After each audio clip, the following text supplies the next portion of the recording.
right. Well, hopefully everybody's back from a break and we're going to move forward into our third session. We are shifting our lens a bit from the physical systems into impacts in California's health and well-being. And just to remind everyone, you don't have to wait until the end of the presentations. You can feed questions into the Q&A panel throughout. Also a reminder to go on Slack and check out the graphic recording and share your thoughts on the appropriate channel. So we're in session 3 right now. And our moderator is Dr. Paul English. Dr. English is currently Senior Science Advisor for the Environmental Health Investigation Branch at the California Department of Public Health. He's also Director of Tracking California, a program of the Public Health Institute, which conducts research and surveillance on environmental health hazards. He has expertise in research on the health effects of global climate change, focusing on health consequences of heat waves, and was a consultant on heat preparedness with the Public Health Foundation of India. He has expertise in developing environmental health indicators of climate change for California and the US, including indicators of adaptation and mitigation, in particular for the 2014 National Climate Assessment, and was a World Health Organization advisor, contributing to a systematic review of health indicators of climate change. Dr. English has directed multiple research grants from the Centers for Disease Control and Prevention, U.S. Environmental Protection Agency, and the National Institute of Health. Dr. English received his master's in public health and doctorate in epidemiology from the University of California, Berkeley. He has over 20 years of experience working in environmental public health for the California Department of Public Health and has published extensively in the peer-reviewed literature. Welcome, Dr. English, and I'll let you take it over. We have, just so you know, in terms of the flow, we have from our first 3 speakers, we have polls that we'll do in transitioning. And so we'll pause and do that in between presentations. Thank you very much. And I'm excited to make this transition to looking at impacts of climate change on Californians' health and well-being. We have 4 speakers that have really dynamic, interesting presentations.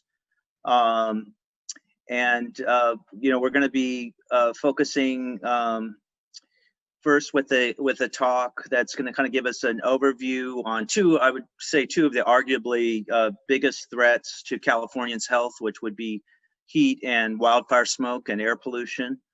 And then we're going to be, after that, the 3 talks will be focusing on some special populations in California, the Native American populations, the California farm workers, and then also Asian American immigrant and refugee communities. So we're going to start with my good colleague, Dr. Rupa Basu, from the Office of Environmental Health Hazard Assessment, where she's the chief of the Air and Climate Epidemiology section. She's done a lot of work on examining temperature and air pollution on outcomes, health outcomes, including adverse birth outcomes, which really interesting work on that. She, previous to working at OEHHA, she was at the US EPA. She has a Ph.D. in Epi from Johns Hopkins and an M.P.H. from the UCLA School of Public Health.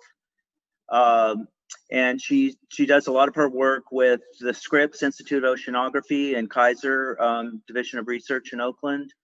And she's been, you know, the thing that she's really most famous for, though, is appearing with Matt Damon. I mean, they're just like buds like this in the movie Years of Living Dangerously. I think she got to, you know, hang out in a helicopter with Matt Damon as far as the rumors go. But, you know, she only knows the facts of that incident herself. So without further ado, we're going to have Dr. Basu then give a talk now on ambient heat exposure, wildfires, and health impacts. Thanks, Rupa. Okay, thank you so much, Paul, for that introduction. I do have to say that I was not on that helicopter with Matt Damon. I did film with him, but Alex Hall, who you just saw present in the last session, he was on that helicopter ride. Oh. I had a different, different role, but that's okay. Hold on just a second. I'm going to go back here and, okay. So can you see this okay? Is this? Yep. Okay, all right. Thank you again, and thank you, Carmen, for the opportunity to present some of our work. I'm just going to pause you for 1 second. I'm sorry. You have like a presenter view right now. You might want to go to the other view. Yeah, I have the presenter view for myself, but is that what's actually, okay. That's what's showing for all of us. It has your notes. Okay, well, I think then I'm going to have to just hide the presenter view. Okay, is this better? Yes. Yeah, just okay. wanted you to know. Okay, great. So as Paul said, I'm going to present some of our work on heat exposure and wildfires and health impacts. I'm going to start with this report from the California 4th Climate Change Assessment. It was released in August of 2018. So by now you're probably, or many of you are familiar with this report. But the reason I wanted to bring it up is to show that there's many aspects of climate change, such as temperature, sea level rise, snowpack, precipitation, drought, and wildfires. You've heard from some of our colleagues about some of these other climate change impacts. But like I said, I'm going to focus really more on temperature and a little bit on wildfire. You can see that all of these risks are at least medium to high or very high in the future. And for California specifically, if we have a temperature increase between 2.7 to 8.8 degrees Fahrenheit with the current greenhouse gas emissions, that's what's predicted, you could see that we would have some pretty substantial health impacts. So first I want to show why heat-related deaths are so underreported. And really the reason I'm showing this is so that you could see why our epidemiologic studies focus on outcomes other than just heat-related outcomes. So first, there's no systematic definition for heat wave or heat-related deaths and illnesses in the US. And heat-related deaths or illnesses are only reported during the heat wave, which we call in epidemiology as surveillance bias, or when no other cause is suspected. Here's a couple of studies that we conducted. The first is following the 2006 heat wave, where the coroner's report suggested that there were about 147 deaths following that heat wave. But we did an epidemiologic study where we looked at all excess deaths during that time period. It was a 2-week time period, and actually found that the deaths were 3 to 4 times greater. So we found anywhere from 450 to 600 deaths following that heat wave. In another study that we conducted with the Scripps Institute of Oceanography, we looked at heat waves from 1999 to 2009. These were regional heat waves throughout California. And based on the National Weather Service, we really noticed that there was only 6 of the 19 regional heat waves reported during that time. I bring this up because heat waves and heat-related deaths and illnesses, other deaths and illnesses due to heat waves, are largely preventable. But if we don't get heat advisory to begin with, then the prevention is very difficult. Also, I want to point out that there's a lot of different health outcomes that we want to look at. From our studies and others, we've really found that heat affects nearly all organs in humans that we've studied so far. So I've shown you some slides on heat-related illness and dehydration, but another huge one is cardiovascular mortality and morbidity. We found this in mortality studies, but also emergency room and hospitalization studies. We've looked specifically at liver and kidney disease, also gastrointestinal disease, mainly in children, diabetes, respiratory outcomes. Some of those have been confounded by air pollutants. And the 2 that I'm going to focus on in the next few slides are adverse birth outcomes and mental health. So this first study that I'm presenting here is on temperature and mental health related outcomes, emergency room visits. We really looked at a few different outcomes that had enough data for analysis. As you can see, these are our warm season estimates by race or ethnicity. To orient you a little bit to our figures, on the y-axis, we have the percent change in risk. And then on the x-axis, we have, as suggested by OEHHA, white, Black, and Hispanic. And we were able to create this Asian category for some of our outcomes. And you can see it's missing from the first two, which is psychosis, neurotic. Then the third outcome we have here is self-injury or suicide, and then inflicted injury or homicide. So it's the black lines correspond to white race. Black race is the red line, Hispanic is blue, and Asians are green. Basically, what we're seeing here is that Hispanics are generally at greatest risk, except for psychosis, which had actually whites at higher risk. And also, there was some indication that there might not be as much difference for some of the outcomes, such as self-injury or suicide. Hispanics are at greater risk, but not quite as much of a difference as you see in the last figure here with homicides. Next, I'm going to show you our warm season estimates by age group. And warm season is defined as months from May through, no, actually, I think we did, May through October in this study. And you could see that, again, the change in risk here is by age group 19 to 64 is in red, greater than 65 is in blue. And then for the last three outcomes, we were able to consider children 6 through 18. And this is one of our surprising results, is that we found that really children 6 through 18 had the greatest risk for neurotic outcomes, and also children and adults had the greatest risk for homicides. And then the first category, again, is psychosis, had greater risk for greater than 65. So some biological mechanisms that could be involved is that it starts in the brain. The brain stem controls breathing, heart rate, and temperature, all which are relevant here. We know that from other studies that blood flow is diverted from the heart and vital organs during periods of increased heat. And that, of course, increases heart and respiratory rates. That puts a lot of stress on the heart and other organs. And thermoregulation, and that's ability for the body to control body temperature, is compromised. And that is because neurotransmitters from the brain are not responding efficiently enough for the body to cool down. And finally, medication use is a big one for mental health. Medication use in general has been linked with increased risk of suicides, violence, and homicides. And that's why we started, that's really why we conducted the study, is we saw some evidence of this, and we wanted to see if there was a link between temperature and mental health in California specifically.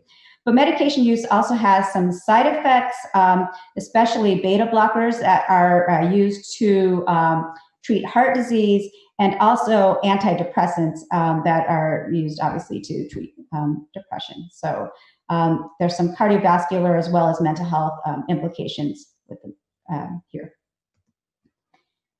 So next I'm going to switch gears and show you the first study that we conducted on temperature and adverse birth outcomes. This one specifically considers preterm delivery. And the reason I chose the study is because it was the first large-scale study conducted anywhere in the world to look at temperature and adverse birth outcomes. And as I will show you in the next few slides, this literature has really expanded quite a bit in the last decade. So first, the percent change for preterm delivery per 10° Fahrenheit increase in apparent temperature is shown here by maternal race and ethnicity. Again, on the y-axis, we have percent change per 10 degree Fahrenheit.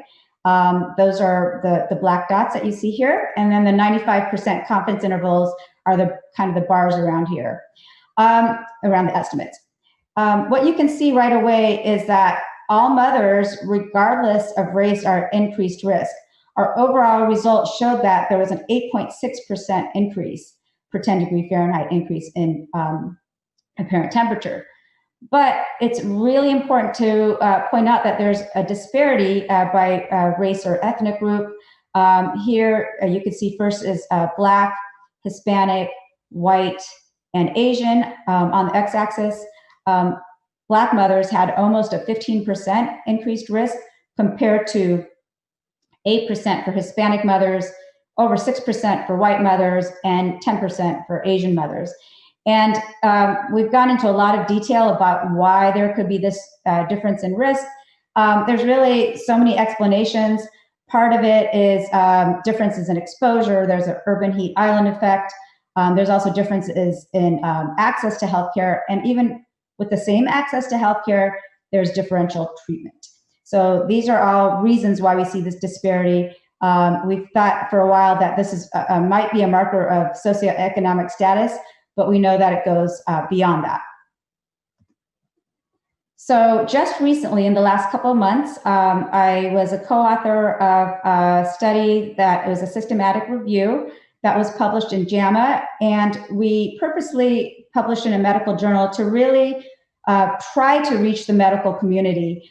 We've been publishing studies of air pollution and adverse birth outcomes now for at least 20 years.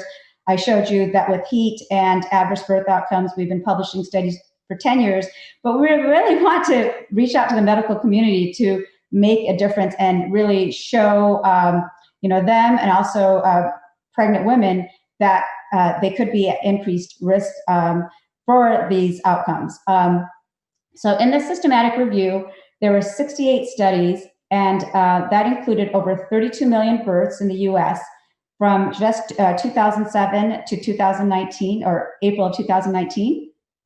And the air pollutants that we focused on was fine particulate matter, ozone, and then of course, heat exposure. And the study that I showed you a few slides ago, that was included in this review on preterm birth. But we also, at OEHHA, have conducted studies on low birth weight and stillbirth, and have also collaborated with the Kaiser Division of Research on preterm birth to look at some other factors that were not in the birth certificate data. So just to go into some of the mechanisms, really I'm showing this to show that a lot of this adverse birth outcome starts with dehydration. And many times the connection between dehydration isn't made to outdoor heat or even core body temperature. And that's important because if you, for a pregnant woman, has headache, nausea, vomiting, rapid heartbeat, dry skin, excessive thirst, rapid breathing, dry mouth, all of these really are pointing to dehydration and should be really examined more closely during periods of high ambient heat exposure. We're seeing that it doesn't really just require a heat wave, even just higher temperatures, or even higher core body temperature when the body isn't able to cool down. What results is oxidative stress and inflammation, followed by a release in oxytocin. And what oxytocin does is it signals the pregnant women to go into labor. First, there's decreased uterine blood flow, but if this is, if the delivery is premature, there could be decreased fetal growth or even preterm delivery and stillbirth if it's early on in the pregnancy. So that would induce labor, often prematurely. Okay, so I didn't include my slide on vulnerable populations, but really what I want to highlight here is that vulnerable populations really may be different by health outcome. I'm often asked, oh, who's the most vulnerable population? For a long time, we thought it was just the elderly. Now we're finding that it's actually young children, infants, pregnant women, as I showed you, and then some specific health outcomes, such as cardiovascular outcomes and mental health outcomes. But from the studies that we've shown here and others, the vulnerable populations from preterm delivery from high temperature are Black and Hispanic mothers, as well as Asian mothers, younger maternal age, those mothers who have had pre-existing or even gestational hypertension or diabetes, alcohol use, or smoking. You can see that there's some overlap, for example, with our mental health study. There's, in general, Hispanic children, non-coastal areas. We saw some gender differences, which I did not show here because of the interest of time. That really, in California, it's both the warm and cold seasons, even though I presented the warm season results here. And that's a really short-term or acute effect, and that has important public health implications. Okay, and as we know, climate change is really, there's a lot of different factors. So heat, drought, and wildfires are all very connected. We're really seeing a lot of this in California in the past few years. So we've started venturing off to wildfire, smoke, and health studies. These are some results from, or preliminary results from our 2017 study that were supplied to me by Brian Malick. And what I have here is just to show you that on the left is PM2.5 with emergency visits by diagnosis. I only have the significant results presented here. On the right, I have the PM2.5 and hospitalization results. So what really stands out is respiratory emergency room visits are not surprisingly elevated, but in particular, asthma or wheeze. These are both very short-term lags within the same day. Also, chronic lower respiratory disease, acute upper respiratory illness. So all respiratory illnesses are elevated following this smoke exposure from this 2017 study. And that really aligns with research on other wildfire smoke exposure studies. There's also been some evidence here to show that acute MIs or myocardial infarction, heart attacks, have increased risk. We saw a decreased risk in mental health and behavioral outcomes. And that could be because we're really focusing on short-term health. These might be longer-term outcomes. Also, Brian is now doing some analysis on some of the specific mental health outcomes and showing that some of this might be from schizophrenia specifically. So maybe some specific mental health outcomes are really driving that association. On the right, we have the PM2.5 and hospitalization outcomes. And you could see that it's pretty similar, although if you look at the estimates, it's not quite as high for respiratory outcomes, but pretty similar. Asthma and wheeze, again, we have chronic lower respiratory disease. Pneumonia actually has a negative association here. We again see acute MI and then diabetes. And with that, this is my last slide. I just really want to acknowledge our section, the Air and Climate Epidemiology section, where we're a pretty small group of epidemiologists with some training in biostatistics and exposure assessment. And now we have a couple of toxicologists as well, but we're very productive. And I want to acknowledge all the people that have worked on these studies and even a couple that have retired in the last few years.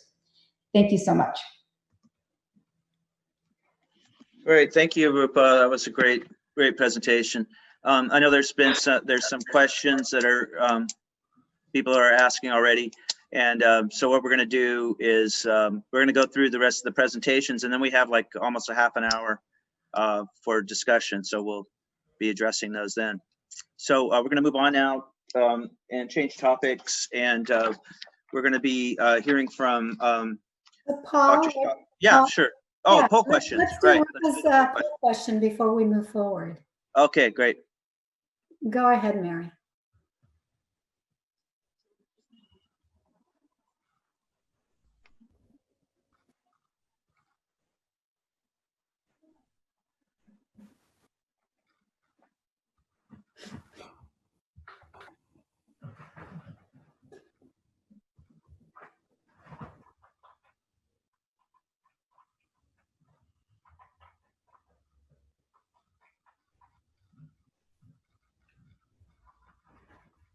So I had a very specific request not to read those so everybody can focus on reading it to themselves.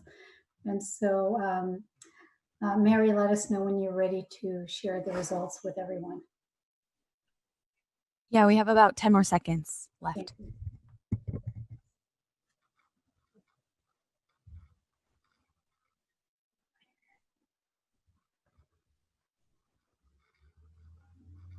And Rupa, it would be great to hear your thoughts about the results to your question. Okay, great. This is really just to see if people were paying attention, and it looks like they really were. So that's good to see. Thank you so much. Yeah, excellent. All right. Yeah, these are all the pieces that you covered in your talk. Thank you. All right, Paul, back to you. Okay. So next we're going to hear from Dr. Shasta Gaughen. Am I saying that right, Shasta, your last name? Yes, it's gone, just like Gone with the Wind. Okay, right, yeah, okay. So Shasta is the Environmental Director and Tribal Historic Preservation Officer for the Pala Band of Mission Indians in California, where she's been there since 2005 and established their Tribal Historic Preservation Office.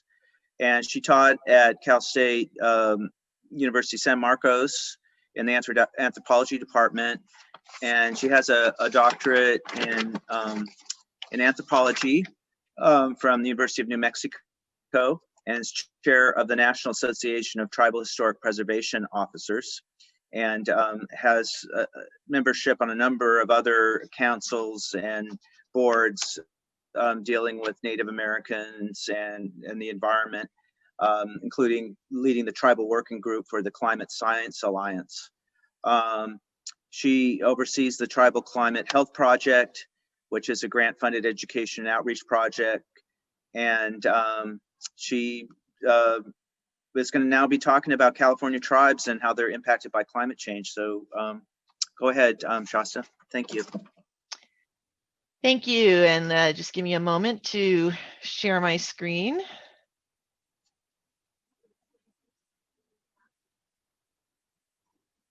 Okay, so thank you, Paul, for the introduction, and Rupa for being the first in line. Great presentation. I learned some things, and given what Paul said about my role here in Pala as the Tribal Historic Preservation Officer and all that, you might be wondering, what is she doing giving a presentation on health? And I'm also the environmental director, as he noted, and when you're working for a tribe in the realm of the environment, you're also working in the realm of culture. There's no way to disentangle the importance of the environment from cultural values. And so that's why the impact of climate change on tribes is both an environmental impact, but it's also a cultural impact. And when culture is impacted, that also means that health is impacted. So these things all combine with one another. And I'm going to start with a little bit of an overview of some of the work that we've done here in Pala so far on looking at the impacts of climate change on health, first in Pala, but then also extending our work to tribes in California and then throughout the United States. So in partnership with a consulting firm called Prosper Sustainably that works with tribes on environmental issues, we got funding from various federal sources, including the Bureau of Indian Affairs, the National Indian Health Board, who had in turn received their funding from the CDC, a little bit of funding from EPA, but I will say that we had a 5-year EPA climate change grant to do this work, and the first year that it was funded was 2016 fiscal year. And at the end of that fiscal year, the beginning of 2017, there was a change in the administration. So under the Trump administration, the following 4 years of our grant were not funded. But fortunately, we were able to get funding from other areas using euphemistic terms for climate change, such as community resilience. So just FYI, I'm hoping that changes under the current administration, that you don't have to be euphemistic about working in climate change anymore. But putting together these different sources of funding, we first worked at Paula on developing a climate adaptation plan and started first with a climate vulnerability assessment. And the reason we started at home was because it just made sense to work with Paula, since that's obviously the tribe that I work for. But we also wanted to use ourselves as a pilot project to see what we could learn in that process that we could then share with other tribes to help them not only with their vulnerability assessments and their adaptation plans, but specifically to include the impacts of climate change on health, and then even more specifically on the unique impacts that might occur within tribal communities related to climate change. So really what that was about was capacity building. And through the Tribal Climate Health Project, we've developed a website and multiple resources in a clearinghouse. And we've done trainings, including, well, what were supposed to be in person. We managed to do a few in-person things. Of course, during the pandemic, everything has been web-based platforms. But everything that we've done online, all of those trainings are available through tribalclimatehealth.org. And I'm going to go through some of those tools at the close of my presentation. So let's talk a little bit first about California's Indian nations. So we have a map here that shows the nations within California. Now, tribes are obviously the first people. These are their lands. I today am in my office in Paula, which is Payam-Cowichan territory.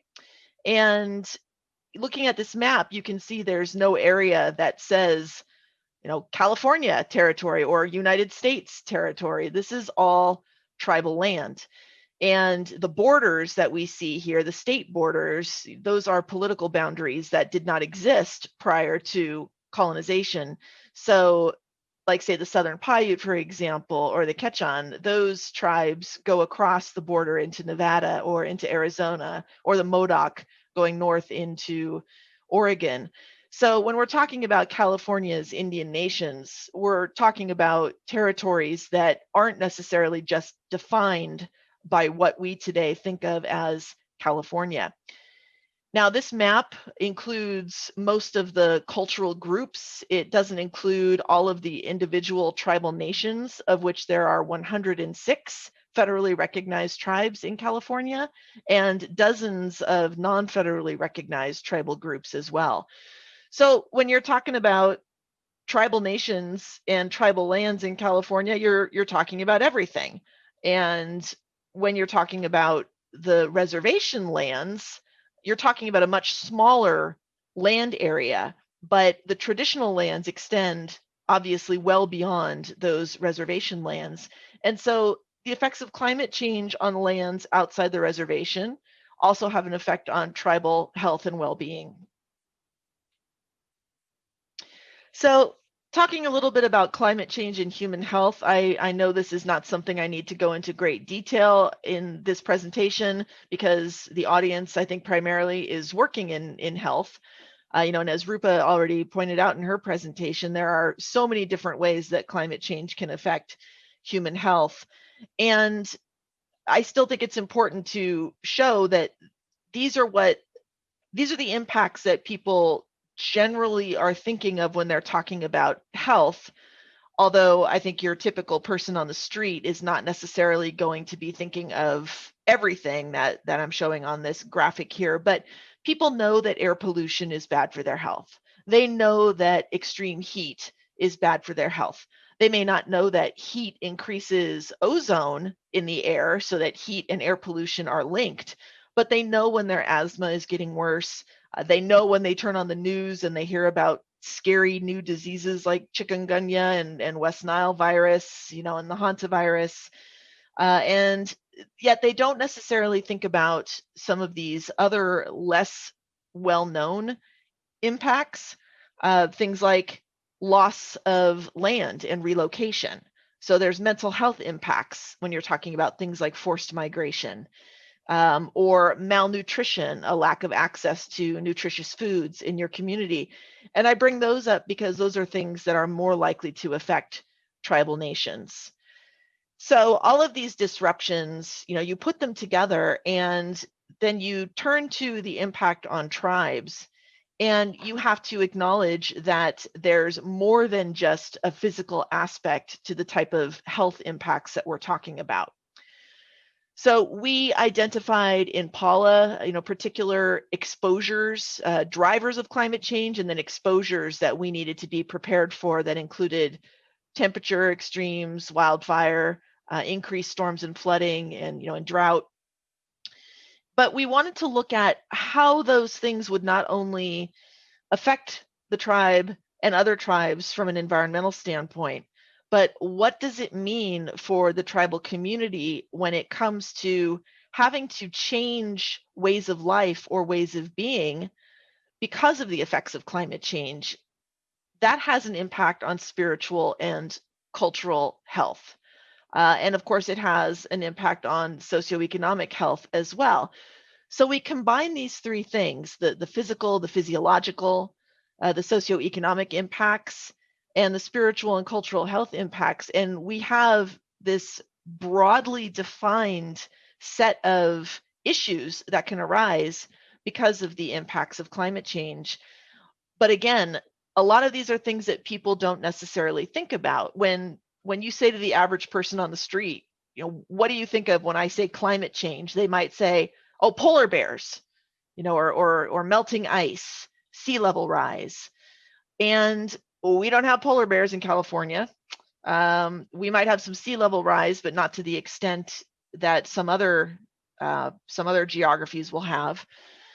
So we might think, well, it's not going to be that big of a deal. It's just going to be hot and there's going to be more wildfires. Well, no, there's going to be impacts to ecosystems. There's going to be more impacts to underprivileged and underserved communities. And, that certainly includes our tribal nations. So what does climate change really mean for tribes and for Indigenous people? Well, one thing I really want to stress is the uniqueness of tribal communities. There is a little bit of a tendency to think, well, you're talking about Native Americans, so we can just deal with the issues of climate change on Native America. But it's not that simple. Every tribal community is unique. I saw from looking at the list of participants that some of my tribal colleagues are watching and listening today. My friend George is here, and he's up in Los Coyotes, which is in the mountains, which is different than what we're experiencing here in PALA. Or my friend Trisha, who's down in, oh shoot, is it Manzanita? Trisha, you can put that in the chat if I got the wrong tribe. I always get you and Campo confused. But the issues that they're dealing with where Trisha is are going to be different than the issues that George is dealing with, which is different than the issues that Paula is dealing with, even though we're all in San Diego County. So you don't want to make the mistake of thinking that every tribe can be treated the same. We already know that climate change makes health outcomes worse, especially in underserved communities. And again, tribes are definitely in that category of being underserved when it comes to public health. Water and food insecurity are huge issues throughout Native America, but especially in the Southwest. So that's not just California, but like the Navajo, the Dene people, Tohono O'odham in Arizona. So these are issues that are taking place nationwide. Displacement, the main place where that is happening is for our Alaska tribal nations who are having to relocate due to melting ice and sea level rise. But it's not just a place that they're losing, it's a whole way of life. It's a whole sense of culture. Very many tribal nations, tribal communities, their culture is based on where they are. It's a sense of place. So when you lose those places, you do great damage to culture and community and sovereignty and even to the legal rights of those tribes. And again, that has an enormous impact on the levels of stress, the mental health issues that are being faced by people under these threats. So again, I won't read the whole list, but loss of livelihoods, problems with underfunding, and then the fact that tribes have a unique relationship under the trust responsibility of the federal government.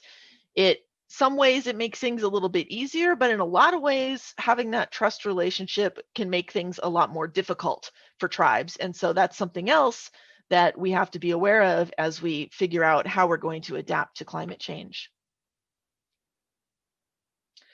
So for California specifically, as I was making this slide, I thought, okay, extreme heat, wildfire, and drought, and I'll point some little arrows. I just want to say these arrows aren't really pointing to specific places. I'm really trying to show that all three of these things are affecting the entirety of California. Now, when we think of drought, we might think more of the southern part of California or the Central Valley, but even though they still get more rain up north than we do down south, they are getting less rain than they have in the past. So drought, wildfire, and extreme heat are affecting the entirety of the state, and that includes all of the tribes. What does that mean? Loss of subsistence species. Here in Southern California, and actually throughout California, oak trees. They produce acorns. Acorns are a traditional subsistence species, and we have people in Paula who go out to gather acorn every year to make we wish, which is acorn mush. And because of the impacts of climate change, the acorns are coming later in the season, or in some instances, the trees aren't producing acorns at all. So that is a loss, and that's a cultural loss, which has an impact on people's health. Impacts to ceremonies. If you're ordinarily going to have a ceremony, say for a certain time of year, perhaps the changing of the seasons, if your ceremony is dependent on particular species being available and they're no longer available because of changes in the climate, then you can't have your ceremony. Or if perhaps you welcome the first snow of the year with a ceremony and this is the year that the snow never comes, that's an impact. And again, that has an impact on the mental health and the cultural well-being of tribes. Damage to cultural sites. I have colleagues in Northern California who have identified cultural sites of ancestral burials that are eroding out of cliff faces because of the impacts of higher waves during storm events. So burials, village sites, but even cultural sites like sacred sites or sacred species that are no longer growing, that can be a damage to a cultural site. Same thing with the degrading of gathering areas. If species are no longer growing or they're not flowering or fruiting in the way that they have in the past. Poor air quality, we've talked about this. The wildfires make the air quality worse. The heat makes the air quality worse. Water quality, we can go down the list, food insecurity, water insecurity, both because of a lack of quality to the water, but also a lack of access because the water is being used at a greater rate than it's being replenished, especially for those communities that rely on groundwater. Lack of healthcare access is a big one. Of course, during the pandemic, that's been highlighted even more, how much the lack of access has affected Indian country. The per capita number of tribal folks who have been either infected with or died from COVID-19 is higher than almost any other group in the United States. All of this, of course, leads to a greater increase in mental health issues. And then I put threats to cultural identity last, but in a way that's the most important of all of these things, because if all of the above are threatened, then your cultural identity is also threatened. Again, the question becomes, if my identity is wrapped up in, for example, being able to gather acorn and I'm no longer able to do that, then what does that mean for a person whose identity is centered on being able to do that kind of activity? It's an incredible stress. So giving a little bit of an example of what we're doing in Paula to try to mitigate some of these impacts. We're trying to do education, or we are, I should say, we're not trying. We're doing education with our tribal members to help them adapt and to help mitigate some of the greater effects of climate change. So extreme heat is an example. We know, Rupa mentioned how it used to be that we thought that just the old folks were the ones most threatened by extreme heat, but now we know that our younger folks or people with other sorts of health issues, chronic obstructive pulmonary disease, asthma, because extreme heat makes air quality worse. There's a lot of different impacts. And so by educating people, it seems very simple, stay cool, stay hydrated, but there's a little bit more to it than that. And we know that that's the case because it seems every summer we hear those tragic cases of, say, children being left in cars or even pets. So it's an educational outreach that we need to continue to do.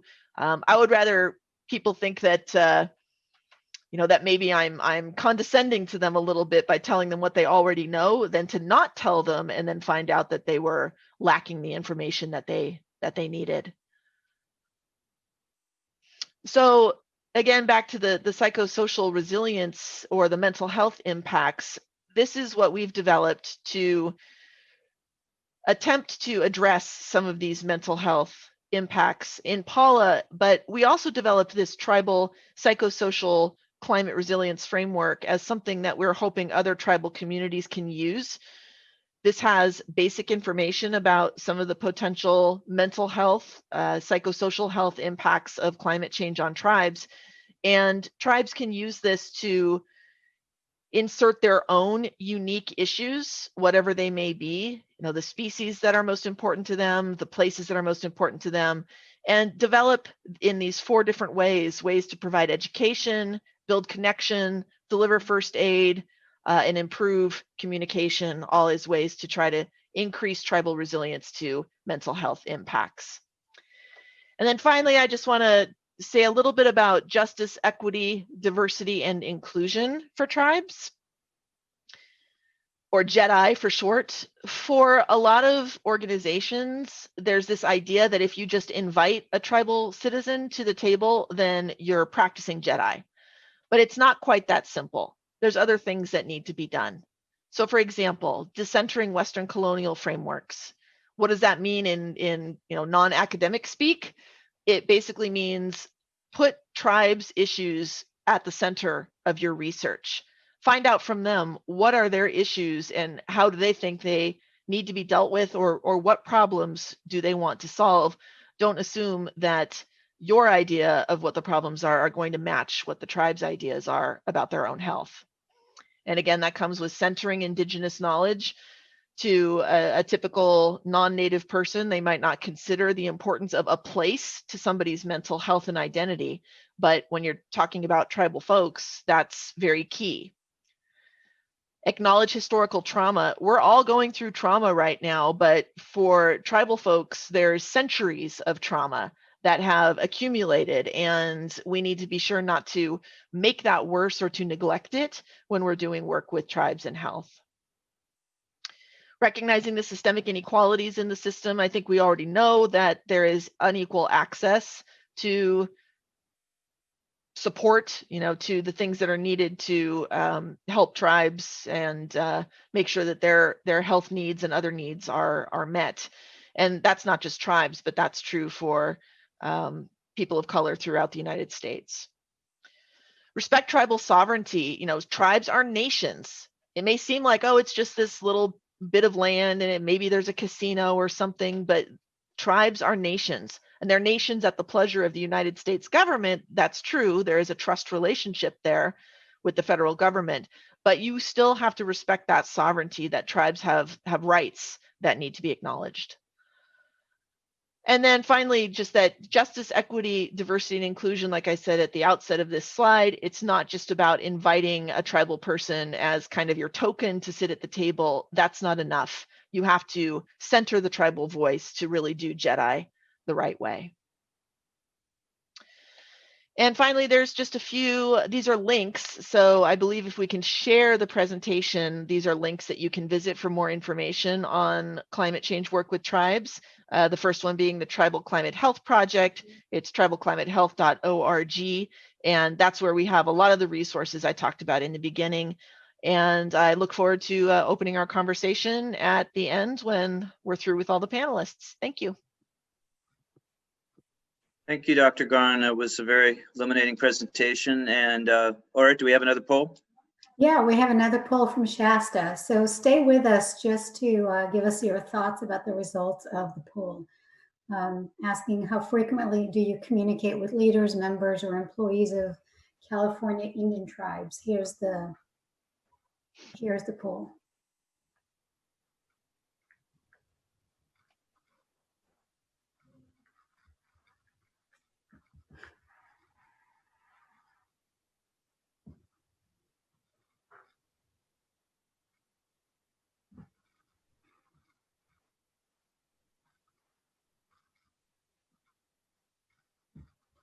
And we'll wait for Mary to publish the results. I think we're almost there. We have 15 more seconds for people to reply. All right.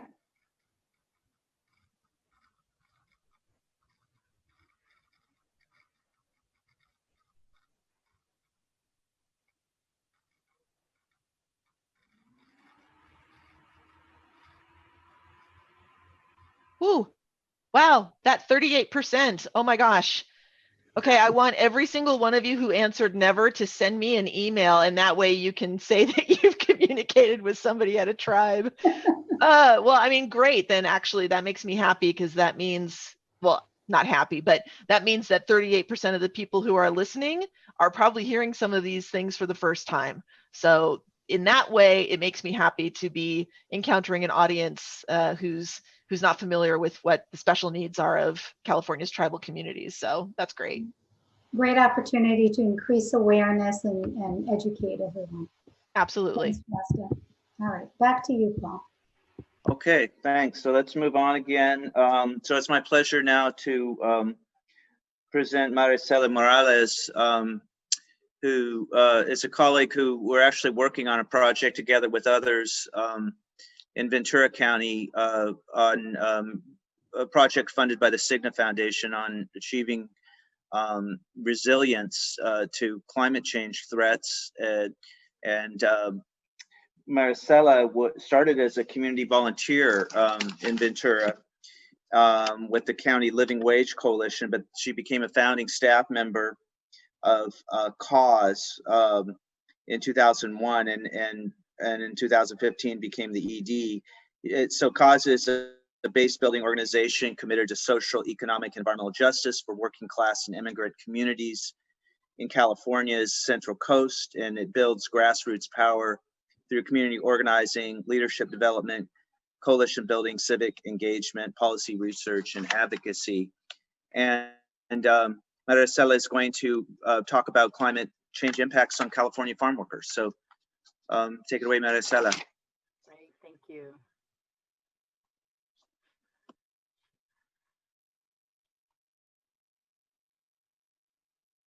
Okay, can everybody see that from the beginning? Okay, there we go. All right, well, thank you for the invitation. Gracias for including us. Want to share with you all in terms of the farm worker community. Going to be speaking in terms of the Central Coast, but farm workers are throughout California. There's about 829,000 individuals that work in farm labor at some point throughout the year. We do this work here along with other partner organizations here on the Central Coast. The Mixteco Indígena Community Organizing Project is a close partner of ours. They focus on the indigenous immigrant community from Southern Mexico that is becoming a larger proportion of the farm worker community in California and certainly on the Central Coast. There's another partner organization I want to lift up in Sonoma County, and that's their website link on the bottom, North Bay Jobs with Justice. And Sonoma County is doing some great work with farm workers around wildfire and heat. So we were thrown into this climate justice work by the Thomas Fire of 2017. As an organization, we've been working on environmental justice since 2006. And in 2017, the Thomas Fire was, at that point, the largest wildfire in history. 3 years later, now it's in such a short time, it's the 7th largest wildfire. But it started exactly almost to the day 3 years ago on December 4th and ran through January for a full month, covering Ventura and Santa Barbara counties. So Ventura and Santa Barbara counties, we are about 20% of the 20 largest wildfires in California history since 1932. Have been in Ventura and Santa Barbara counties. So we are definitely a wildfire prone area, and we're also an agricultural area.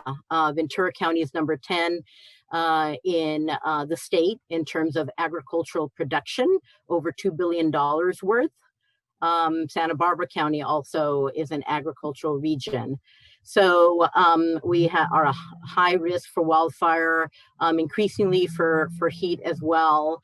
And there is very little representation and inclusion to the Jedi point that Shasta brought up in terms of immigrant and people of color communities. Although we are large populations, especially in rural areas, there are cities, towns in rural California that are, virtually 100% Latino, immigrant, and often farm worker. And yet at seats of government, we have very little representation. So I point out Oxnard on this slide as a specific example in our area. It's in the top 5% of largest, most populated cities in the state. And it's the largest city between LA County and the Silicon Valley along the coast. And it's a high farm worker community area. So just to say in terms of, wildfire and what we probably all know on this webinar, 17 of the 20 largest wildfires recorded in about 90 years in California have been in just the turn after the turn of the millennium. So wildfires are continuing to grow. In terms of the state of California's fourth climate change projection, 77% increase in wildfire acreage expected to burn by 2100. And so you see that Ventura and Santa Barbara County along the coast is within that. But I want to point out that in terms of heat, so in terms of farm workers, we're in that region of high wildfire. The Central Valley is not in a high wildfire zone, but heat comes to play a great deal more in the Central Valley, where most of the state's farm workers are. So challenges in terms of climate crisis, wildfire, and heat. Language access to emergency information. In terms of the over 800,000 farm workers in California, which is 1/3 of the nation's farm workers are in California alone. 1/3 of the nation's farm workers, and these farm workers feed the world. California is in the top 10 producers, exporters of agricultural products in the world, California alone. So it's on the backs of farm workers. 96% of farm workers in California are from Mexico. So they are foreign born. Spanish is the dominant language. I mentioned earlier the indigenous growing population of farm workers. They may not even speak Spanish. So we're seeing indigenous languages amongst farm workers being a larger, share. So Mixteco, Zapotec, Purepecha. Mixteco language, for instance, is not a written language. So with language access, in terms of getting the word out on climate crisis, whether it be wildfire, whether it be, heat alerts, that becomes a barrier in terms of getting just basic information to farm workers about the need for them to protect themselves. Air quality, this is a map from 2017 and during the wildfires. So farm workers, they're working outdoors. And what are we told during a wildfire, during poor air quality days? Stay indoors. And the second thing is reduce your physical activity. Well, those two things are exactly what farm workers have to do if they want to get paid, if they want to maintain their job, is even in the midst of poor air quality due to wildfire, they have to be out there working. And they're exposing themselves to the poor air quality, and they're having to exert themselves physically. Safe drinking water. When there are wildfires and power outages, it has impacts to the water systems that can have an impact on the drinking water safety levels. So during emergency, people of color, grassroots organizations are forced to step in because official responses are really disconnected from farm workers for the language issues I raised earlier. Even if you have language, cultural competency disconnects, basic things like, where offices are held, where they do their work, their working hours that don't end up reaching farm worker communities. In terms of the economic and health impacts to farm workers, high morbidity, high mortality, talking about the impact to jobs. So because farm workers are undocumented, the vast majority, if they lose work, they have no safety net. So they are barred from the state's unemployment insurance program. Even though they're paying into it, they have no access to state unemployment. So when they are out of work for the sake of a wildfire, or because it's too hot to work out to work outside, they're out of pay, and are often having to make this false choice between, do I still go work because I need to have some income, or do I protect my health? Other impacts, respiratory issues in terms of health issues, which then ties again to the economic impact. So if most of them are uninsured, and so they end up, having to go to the clinic, even having to go into the hospital for respiratory issues, they're having to foot that bill without having any insurance. The mortality rate around heat, the Centers for Disease Control states that farm workers across the country are 20 times more likely to die of heat-related illness than all other civilian workers. So it is a life and death issue when we're talking about heat. One of the cases that led to some heat legislation reform was the 2008 case of a 17-year-old pregnant farm worker young woman who died east of Stockton due to heat, the heat and the working conditions. So, to our earlier presentation around heat and maternal health, it's very real when it comes to farm worker women. Just not to leave out other low-wage, undocumented immigrant workers, domestic and service workers. So, you know, to say that during our waking hours, we spend about half of our time at work. And so when it comes to climate crisis, we need to be thinking about the workplace and about workers, not just where people live, but where they work.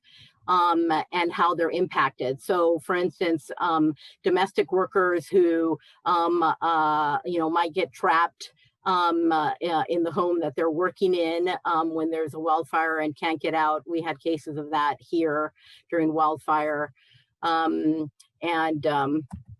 other. Immigration status and disaster aid. So, you know, whether you're out of a job because of wildfire, whether you've lost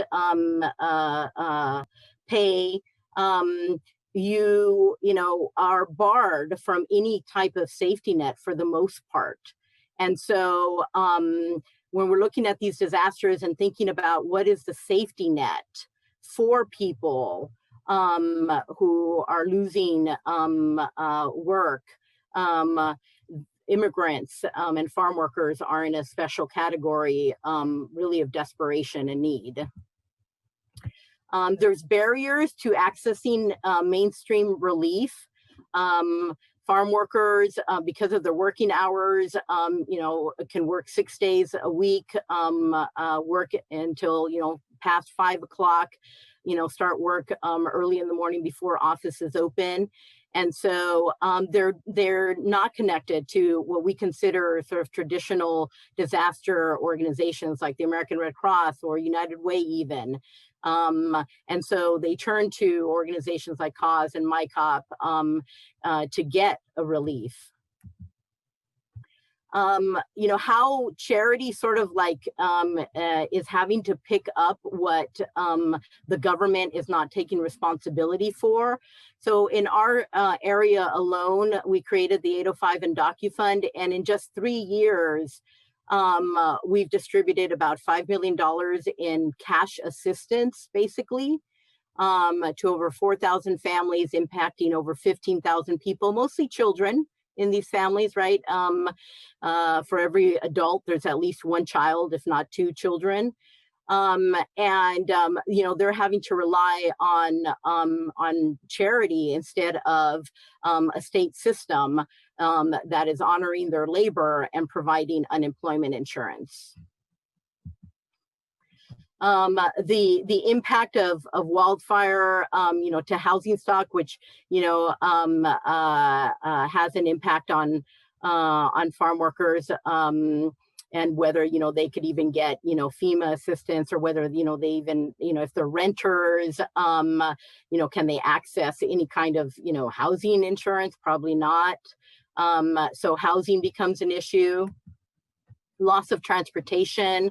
After the Thomas fire, there was a mudslides in Montecito. And so, you know, there are road closures that climate change impacts. And again, it gets in the way of people getting to work and maintaining basic survival. So some lessons learned. So limits of climate impact mapping. What they focus on a lot is sort of property values and homes. And, you know, there isn't any climate impact mapping so much of health and what are the vulnerabilities around health, and hence what resources need to be invested in workers and protecting their health. The focus is on, much of it is on housing, and with regards to wildfire, it's often in the hillsides where you actually have more well-resourced people who, during the wildfires we saw, I mean, they were in positions to find housing, you know, outside of the area, or to access, thankfully, you know, insurance. But you know, what about, you know, workers who were out of work and now can't pay rent and now are facing eviction? So climate impact mapping is, to date, is limited and doesn't look at, you know, the full picture of vulnerability. So as I said, thinking beyond property values and thinking about workers, thinking about the health of communities that aren't immediately in the line of fire, but are having the impacts of that wildfire. So, as the takeaway is that existing inequities are themselves a disaster. And that racism that, because of Black Lives Matter has emerged as, racism is a public health emergency. Well, that is applicable to farm workers and other low-wage workers where they're already on the margins and just barely surviving. And then you add on to that disasters like increased heat and wildfire. We've had some success in terms of some fairly fast systemic changes as a result of facing these wildfires. So in 2018, 2019, we saw these bills that were championed by our local legislators that were signed into law: language access for emergency information, cultural competency and emergency planning. CalOEHHA even updated their regulations around outdoor worker, wildfire, smoke, and safety standards. But I have the question there of enforcement, because often what happens with farm workers is that there are great laws on the books, but they're not enforced. So it's a good start. It's an important start. But to what extent there is implementation, oversight, accountability, enforcement of those protections is still often yet another battle.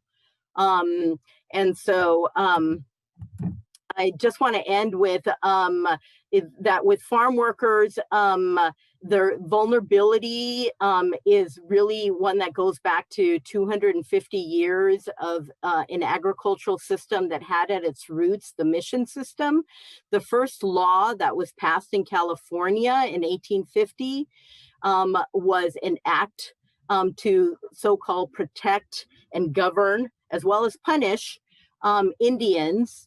And 3/5 of that law was for the purpose of compelling Indian labor into the growing agricultural system of California in 1850.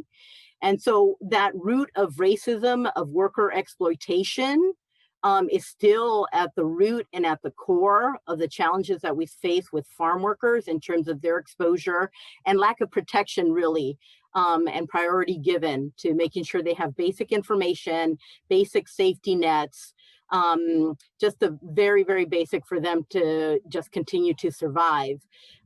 We really need to address that racism at the root and at the heart of worker exploitation when it comes to farm workers. Thank you. Thank you so much, Maricela. Very illuminating. That was a great presentation. And time for poll. Yep, let's have a poll. Thanks, Maricela. Appreciate the farm workers' perspective in this discussion. And you can stay and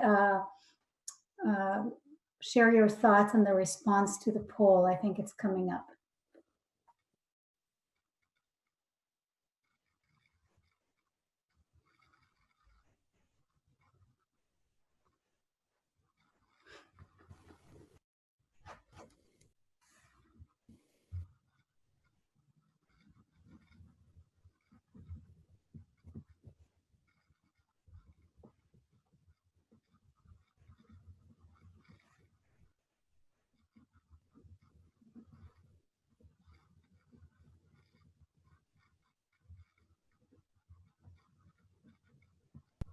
We have about 10 more seconds.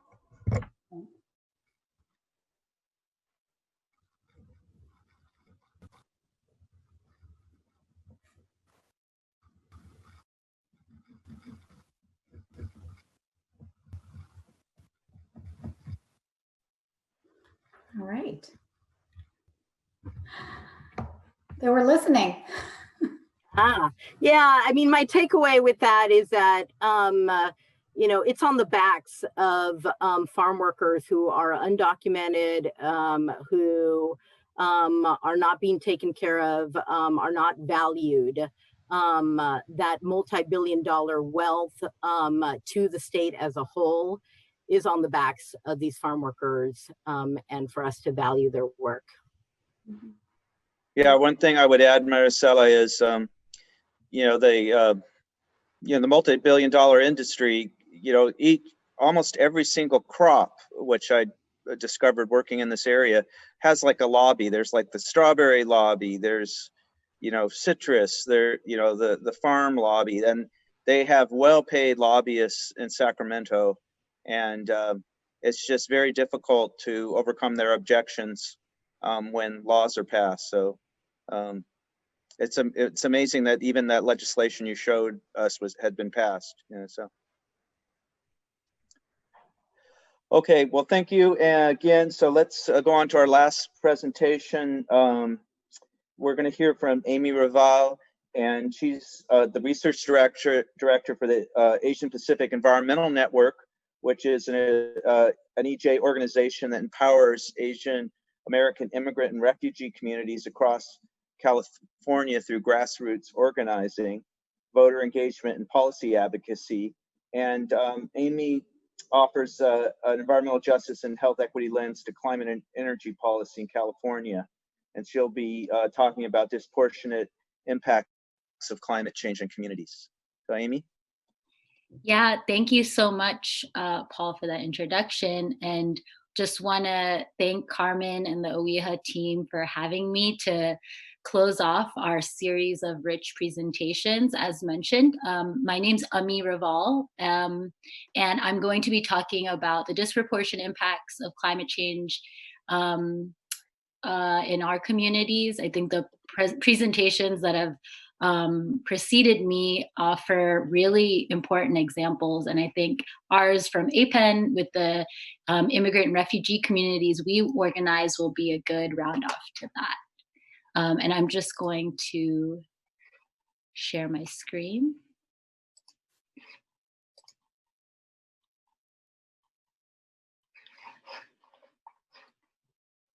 Great, can folks see that?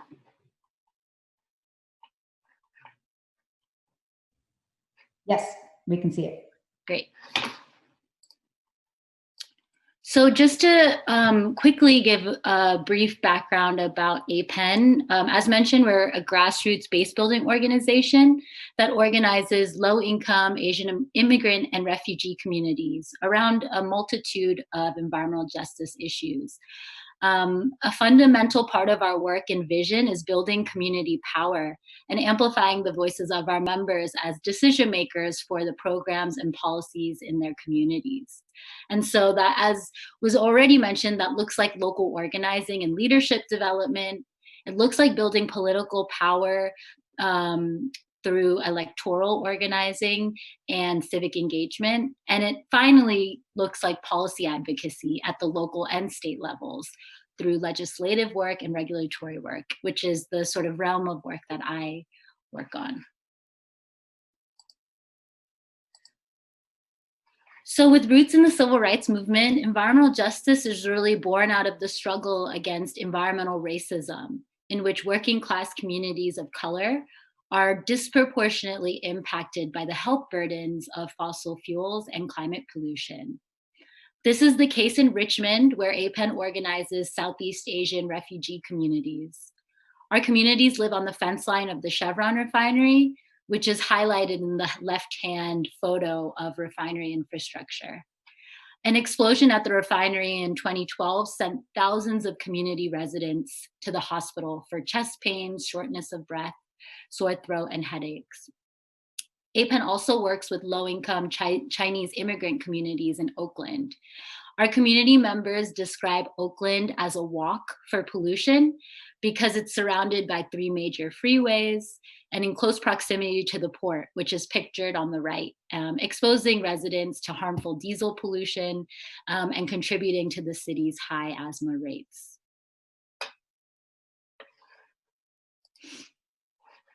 And I want to really name the sort of just the magnitude of the current moment we're in. We see the way that California is being pushed to extremes, and the record heat, fires, and pollution all have one thing in common, that they were made worse by climate change.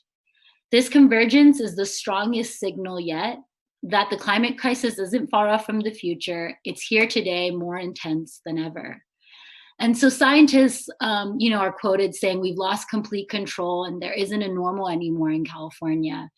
And that when you add all these crises that we've experienced this past year together, many years, the impact is cumulative. But for environmental justice communities like those that our organizations organize, they've been plagued with the burden of our polluting industries for generations. And so there's nothing new about cumulative health burdens. The cascading disasters of wildfires, heat, and the pandemic are combining to make it particularly challenging for communities across the state in terms of our health, our safety, and well-being.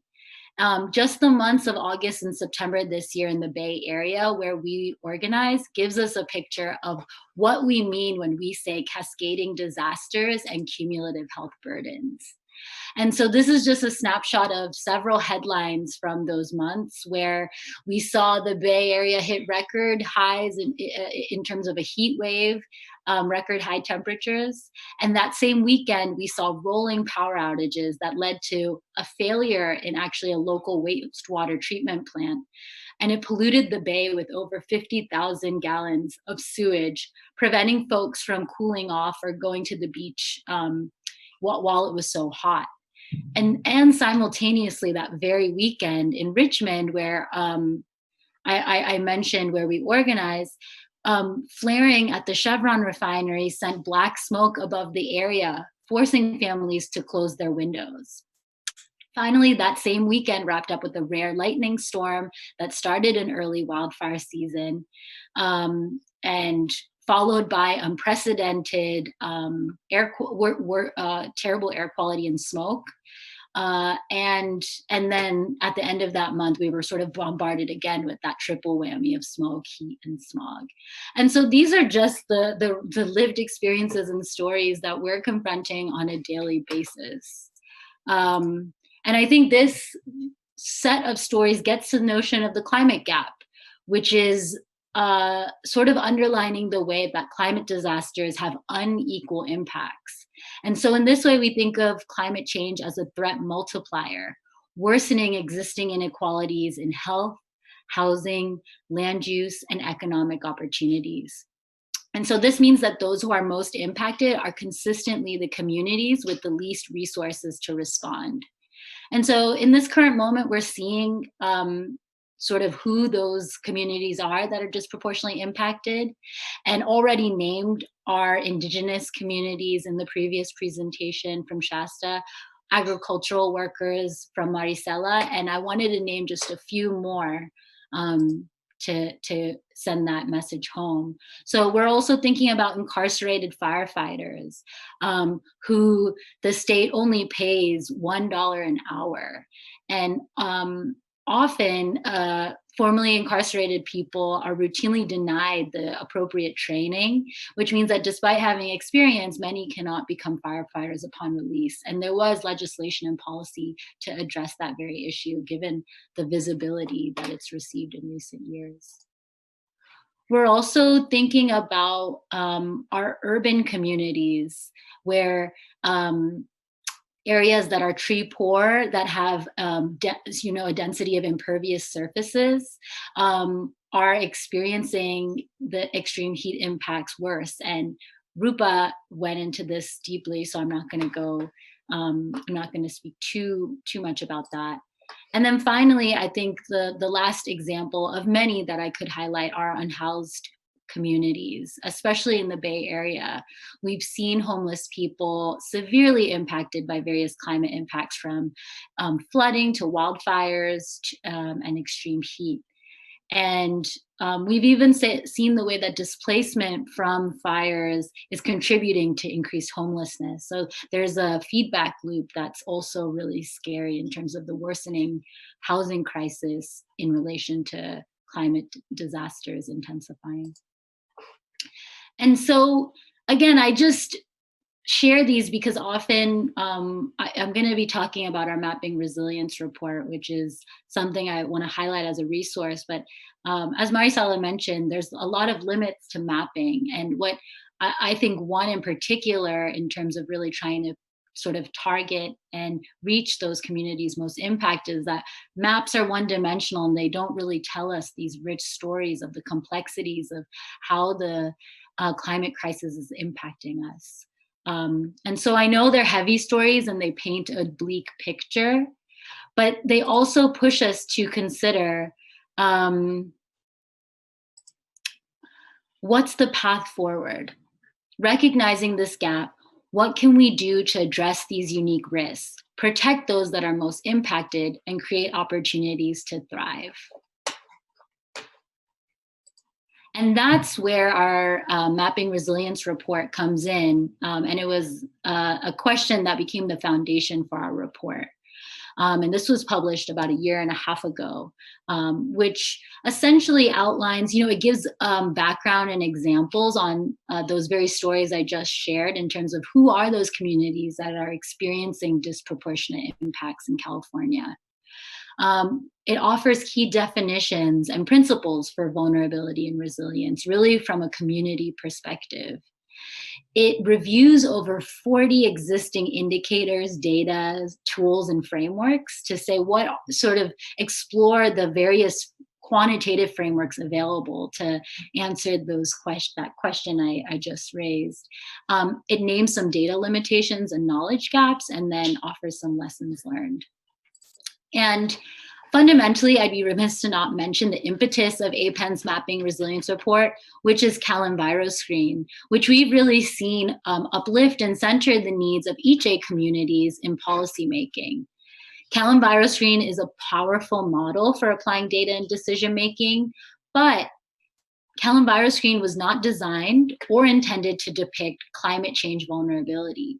And therefore, it doesn't include indicators related to climate change exposures or adaptive capacity.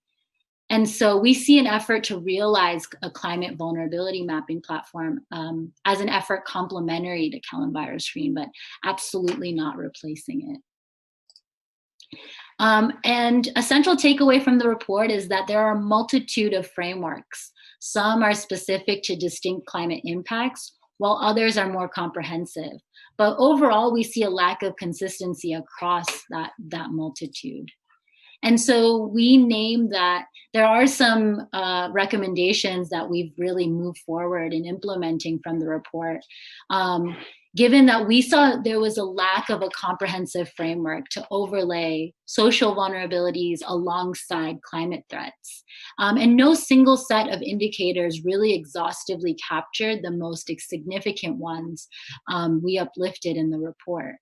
And in fact, what we're seeing is the availability of so much data is in fact leading to a paralysis of action amongst our decision makers, because the abundance leads to a sense of overwhelm of which one should I use, which is most appropriate.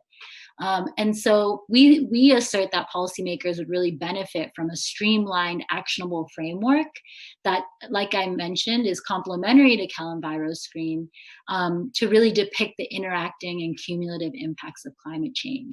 And this is one way that we can start to operationalize how decision makers can address those underlying systemic inequalities alongside climate change threats, and making sure we really target protections and resources to our most impacted communities.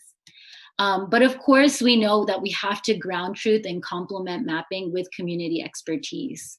So the data limitations that we observe, given the just limits of quantitative data collection, means that we should avoid relying on any single framework to capture all relevant factors, and that our decision makers should really be integrating quantitative data and mapping with experiential knowledge and stories. And that really makes sure that our public processes involving climate vulnerability in general, including mapping, is inclusive and participatory and really leaning on that expertise of community leaders. So that is the section on mapping resilience. I did want to, in addition to this, I think, fundamental piece on mapping and really making sure that our policies and programs target those that are most impacted, I wanted to leave off with some examples of sort of with that foundation, with the mapping platform as a foundation in place, which hopefully we'll realize soon through our advocacy. What is our vision? What is possible? What types of programs could we create and target through that approach? And so I just wanted to name that our vision, this is one picture of our vision for community resilience, where we see solar and storage and microgrids providing resilient energy. We see green space, access to transit, and cooling centers, supportive neighborhoods, and people sort of in social cohesion on the bottom right there. And many other pieces like a safe and affordable place to live. Again, among many other examples. But achieving this vision is more than just about built infrastructure and protecting natural resources, although those are integral.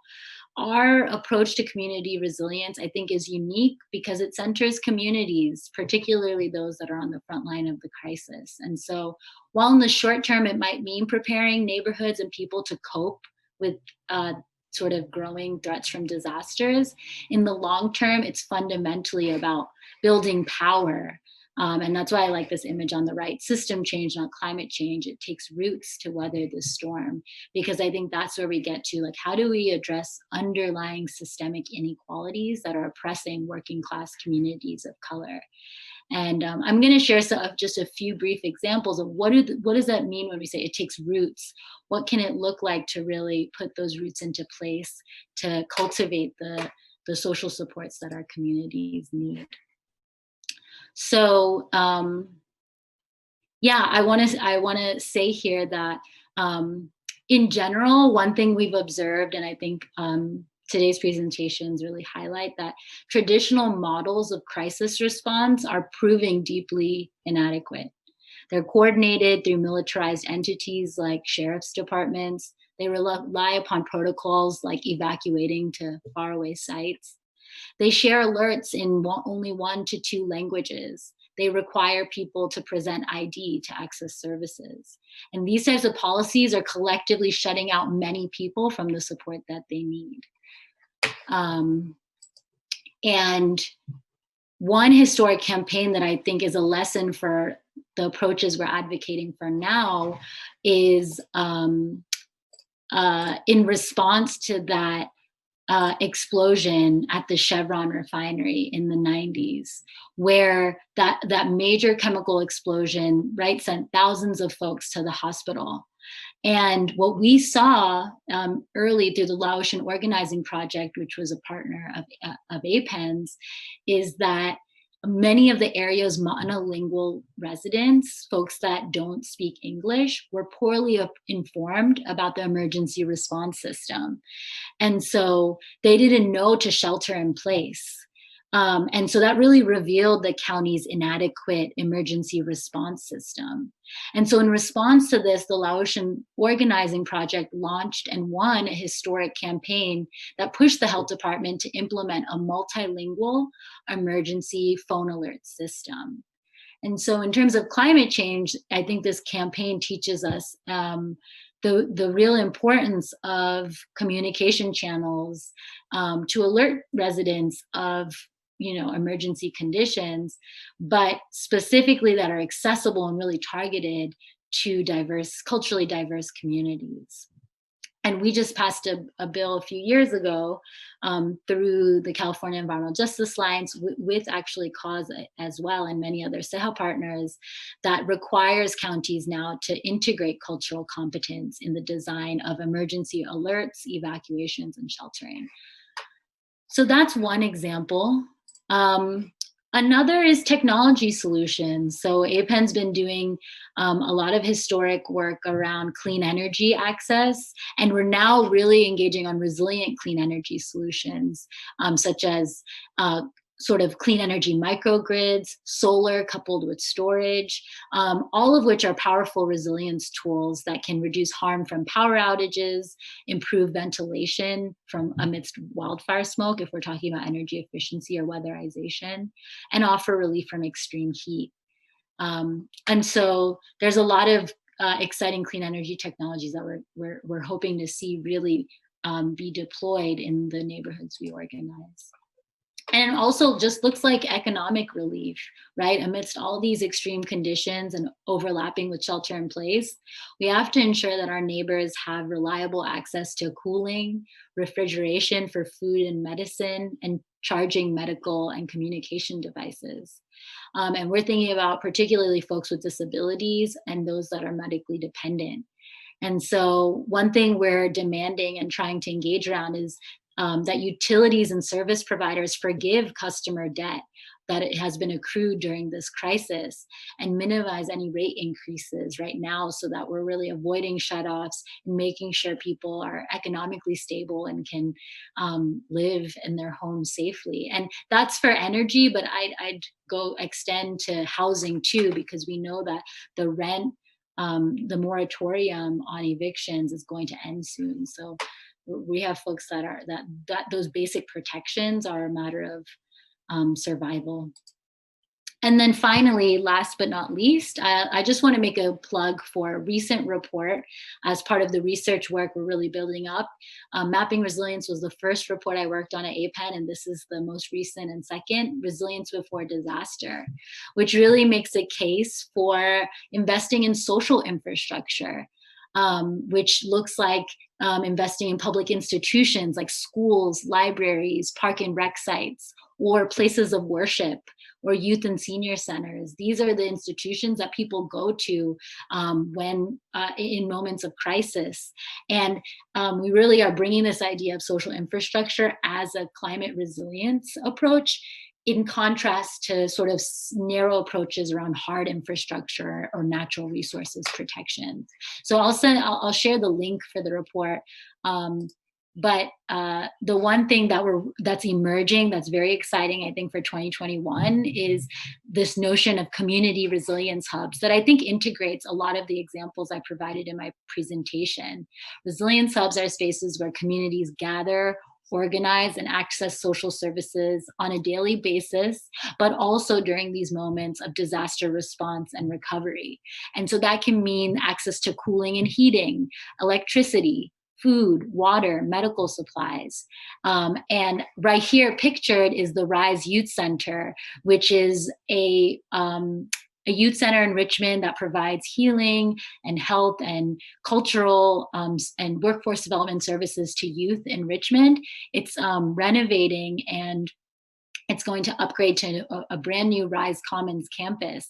And APEN is partnering with RISE to help it become a resilience hub by getting solar and storage for backup power, as well as hopefully being able to deliver other critical services during times of crises. So we're really excited about this example, and I wanna make time for questions. So yeah, happy to answer, and just wanna say thank you again for allowing us to highlight our work today. Great, thanks, Amee. That was really a great presentation. I know there's going to be some questions.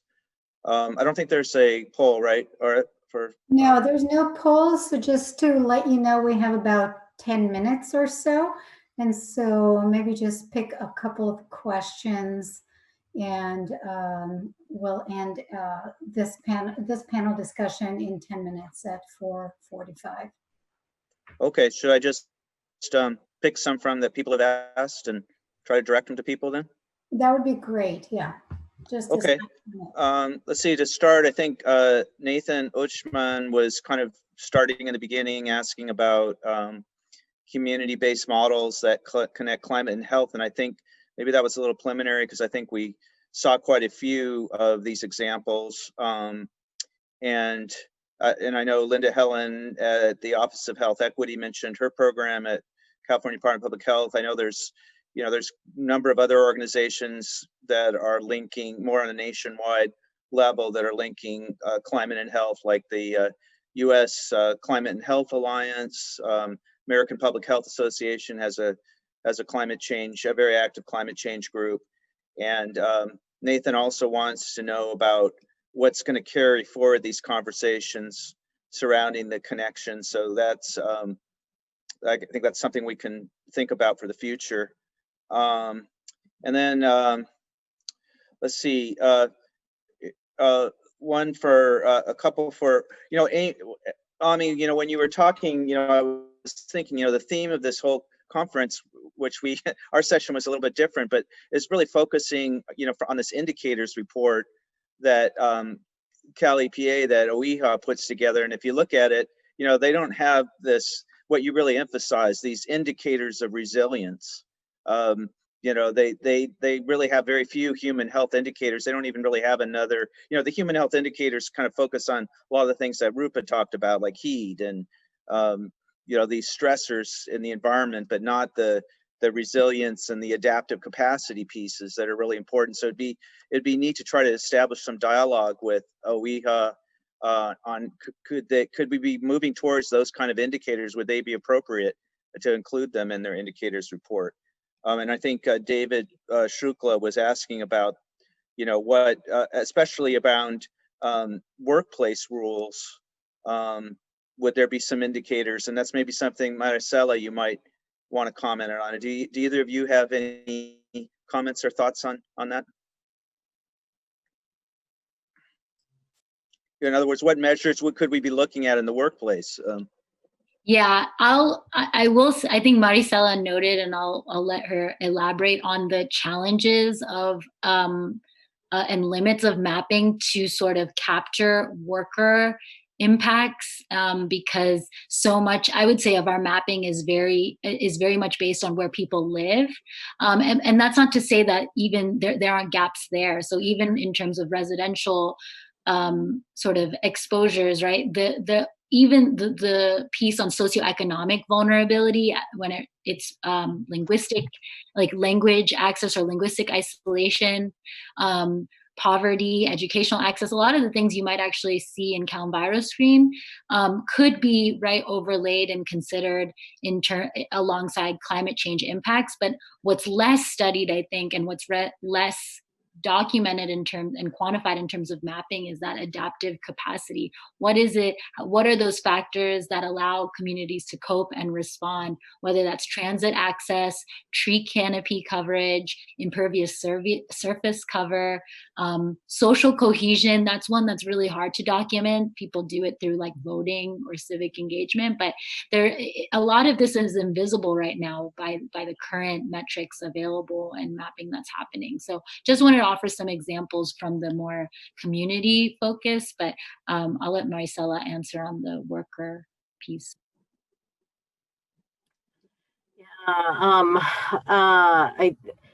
Likewise, I mean, we haven't even started to really wrap our mind around, what would be good to measure per se in terms of mapping in the workplace. I think that the go-to place that we usually start with is CalOSHA in terms of what regulations do they even have in place right now to assess whether that's sufficient or not.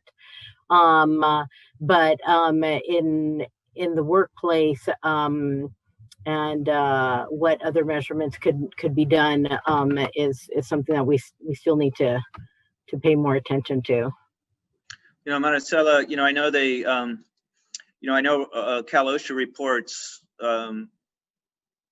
heat illnesses in the workplace, but that's so, and I think my understanding is those get taken from doctors' first reports. So these farm workers would have to go to the doctor, and then the doctor would have to officially basically report these to a government agency. Now, a lot of farm workers won't want to do that, so we could likely conclude that those data are vastly underreported. So that's probably not a very good indicator. So, I guess we'd have to brainstorm on how could we get more accurate information, like, for example, on heat illness in the workplace, in the agricultural sector. Let's see. I wanted to go back to Shasta. Shasta, we were talking about some of these cultural traditions that have been impacted by climate change, or you mentioned in your talk, and I was, thinking of a couple of examples that I've seen from other tribal areas, like, in Alaska, the native tribes there, for example, they've had like whale meat frozen in ice shelters, basically in the ground, and the permafrost is now not staying frozen all year round, and this whale meat, which is so important to their cultural practices and their nutrition, is being ruined by the time summer comes along. Or up at Clear Lake, where I think it's the Pomo Indians around the Clear Lake area, some of their fishing traditions are being impacted by harmful algae blooms. You have some more specific things that you've seen in the San Diego area?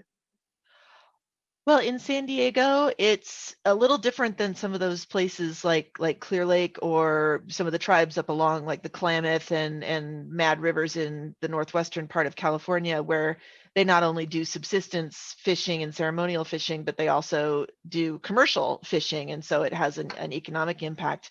In San Diego, there are no tribes that have any sort of commercial operations, and there's no tribe that relies on a particular native species for their day-to-day.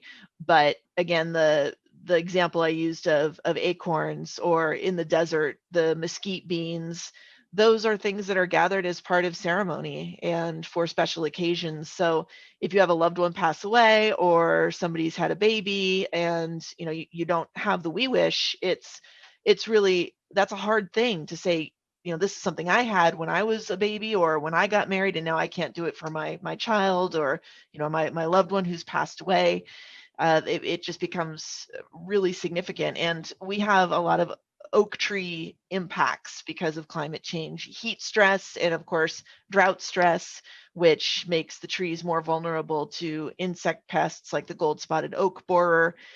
And there are also traditional crafts like basket making, and a lot of those plants are also being affected and just aren't as available, or they're no longer found in areas that are being subject to development, which is kind of a different subject. But there's a lot of different pressures on some of these traditional species in California tribes, and that's true in San Diego as well.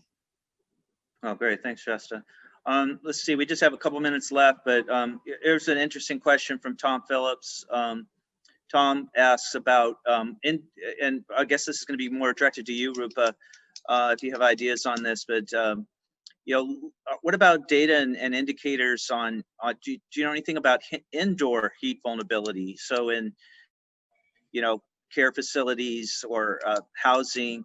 I know from some work that was done out of UCLA, issues like, if you're on the, second stories of buildings get much hotter, and there's certain types of building construction materials that have been found to affect indoor heat. And of course we have the white roofs and all that stuff. But have you looked at indoor at all, Rupa? Or do you know anything about that, or anything to add to that? I don't have too much to add about indoor. I mean, I know, like you said, living on higher floors of apartment buildings, that infers greater risk. But I am not as familiar with the indoor literature. There's been some studies on farm workers and also elderly populations that have kind of looked at indoor body temperature or skin temperature, and then kind of link that with outdoor temperature to see if it's really a good indicator of risk. But I don't think that's a question that you're really getting at here. We need to do a lot more indoor work on heat specifically. There's been a lot of indoor air pollution work, which, also needs more attention, but the indoor heat, I think, is really, it needs more research on that area. Mm-hmm. Okay. Well, it looks like we're out of time. We didn't get to answer all the questions, but I think if the panelists look in the question and answer box, if you see some questions that we didn't have time to answer, you could try to answer those directly. That would be great. So I think we're done with this session. So thanks everyone so much. And we're going to move on to some final reflections.